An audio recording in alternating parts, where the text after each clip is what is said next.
High, welcome to my channel. আমি তনুশ্রী তোমাদের কাছে চলে এসেছি। আর তোমাদেরকে তো সব আমি বলি কী করি না করি। কিছুদিন পর হয়তো আমার একটা কোথাও যাওয়ার আছে বাইরে, তো আমি সেটাও দেখাবো কোথায় যাচ্ছি না যাচ্ছি। তারপর তো আস্তে আস্তে আরও জায়গায় যাওয়ার আছে, সবই তোমাদের দেখাবো, বলবো। আর তোমরা সঙ্গে থাকো, দেখতে থাকো আমার চ্যানেলটাকে। আর আজকে তো অনেকটা টাইম নিয়ে তোমাদের কাছে দেখতেই এলাম, কারণ সব কিছু কাজ সেরে তারপরে পুজো টুজো করে তবে তোমাদের সামনে আসতে হলো। আর কারণ সময় তো লাগে, বাড়িরও অনেক কাজ থাকে। তারপর নিজেদের হাজব্যান্ড আর আমার দুজনের খাওয়া দাওয়া, কী বানাবো না বানাবো। অল্পই খাই, কিন্তু তার মধ্যেও কী করব না করব সবই তো ঠিকঠাক করে করতে হয়। তো সেই টাইম তো লাগেই। তো তারই মাঝে সব কিছু ব্যবস্থা করে আমি চলে আসি। লাঞ্চের সব হয়ে গেছে, আর পুজোও করে নিয়েছি, সব করে নিয়েছি।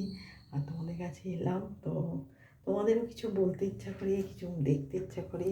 তো এইভাবে আমার চলে। আর তোমরাও আমার সাথে থাকো, সঙ্গে থাকো, আর দেখতে থাকো চ্যানেলটাকে, ঠিক আছে? আর ভালো থেকো, নিজেকে সুস্থ রাখো। আর অল্প খেও, বেশি খেও না, কারণ বেশি খেলে আমার শরীর এমন হয়ে যাবে তখন মুশকিল। তো নিজেকে ফিট থাকতে হবে, নিজেকে ভালো থাকতে হবে, এইটুকুই বলবো। ভালো থেকো, সুস্থ থেকো, ঠিক আছে?